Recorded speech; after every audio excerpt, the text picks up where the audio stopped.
Hello friends, आज के video में हम बात करेंगे कि आप पोहा का होलसेल बिजनेस कैसे शुरू कर सकते हैं।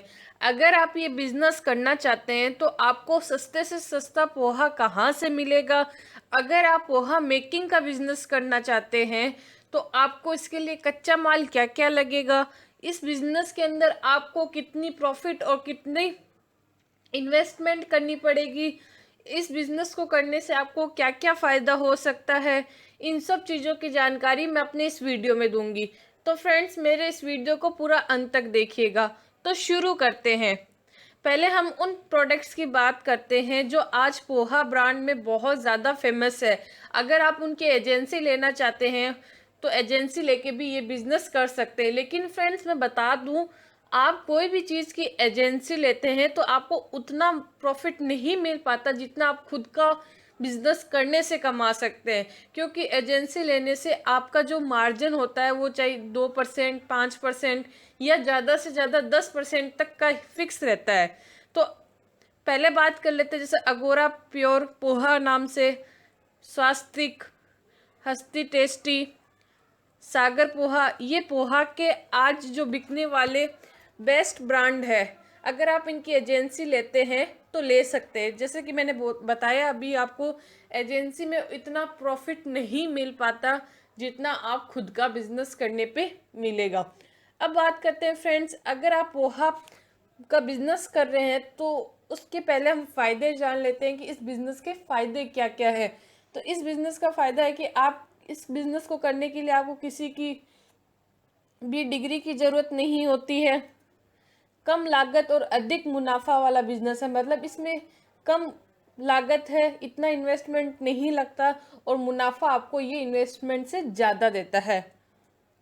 चावल, चावल इसलिए है फ्रेंड्स क्योंकि चावल चावल का यह मतलब है कि चावल से ही पोहा बनता है। तो चावल आपको इजीली अवेलेबल हो जाते हैं, तो इस वजह, और चावल सस्ता भी मिलता है तो इसलिए पोहा सस्ता होता है। तो इसलिए ये फायदेमंद बिजनेस रहता है। सरकार द्वारा आर्थिक मदद, अगर आप ये बिजनेस करते हैं तो सरकार भी आपको लोन प्रोवाइड करवाती है। अगर आपके पास इन्वेस्टमेंट करने के लिए ना हो तो सरकार खुद आपको इसके लिए लोन देती है और की ब्याज परसेंट भी होता है जो कम लगाती है। अब बात करते हैं कि आपको ये सस्ता कहाँ से खरीदें। जहाँ जहाँ चावल की खेती होती है, देखो पोहा के लिए हमें जहाँ चावल की खेती होती है, आप मान लीजिए वहीं पोहा की मिल होगी, क्योंकि चावल से ही पोहा बनता है।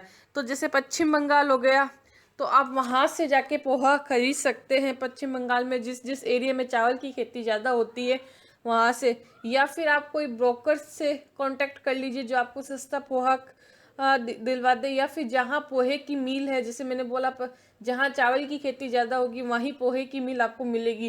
क्योंकि चावल से ही पोहा बनता है। तो यहाँ से आप पोहा सस्ता खरीद सकते हैं और मार्केट में बेच सकते हैं।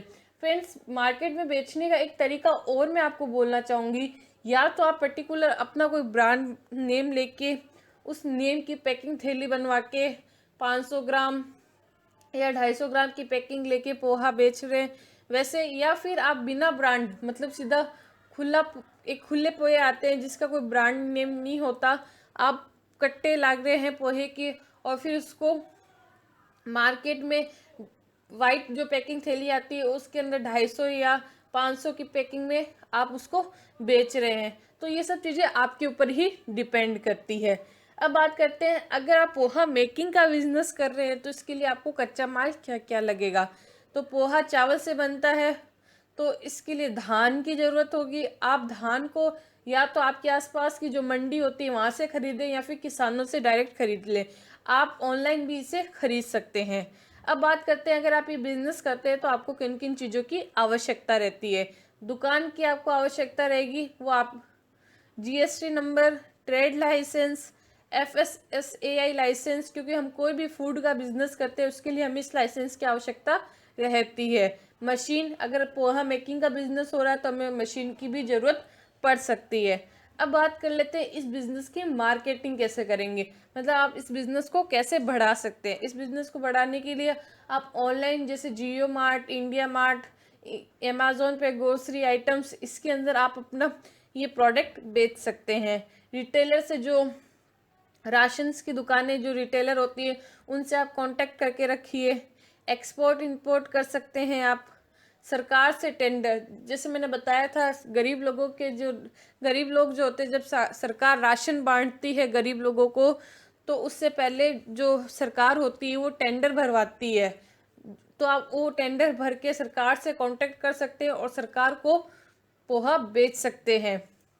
रेडी वालों को जो आप देखते होंगे सुबह सुबह नाश्ते की जो पोहा जो नाश्ते में बनता है, वो सुबह सुबह उनकी रेडी लगाते हैं, तो आप रेडी वालों से कांटेक्ट करके भी पोहा बेच सकते हैं। अब बात करते हैं इस बिज़नेस की इन्वेस्टमेंट की। तो इन्वेस्टमेंट एक तो जगह का रहता है, माल का रहता है जो आप खरीदते हैं, मशीन अगर मेकिंग बिजनेस कर रहे हैं, स्टाफ अगर अब वो आपके ऊपर डिपेंड है आप रखना चाहें या नहीं रखना चाहें। तो टोटल इन्वेस्टमेंट माने तो 2 से 3 लाख का इसका अंदर इन्वेस्टमेंट रहता है। प्रॉफिट आप पर ही डिपेंड करता है कि आप कितना सस्ता पोहा खरीद रहे हैं और किस मार्जिन से आप इसको अपने कस्टमर को बेच रहे हैं। और मार्केटिंग जितनी अच्छी आपकी प्रोडक्ट की मार्केटिंग होगी या आपके बिजनेस की मार्केटिंग होगी, उतना ही आपको प्रॉफिट मिलेगा।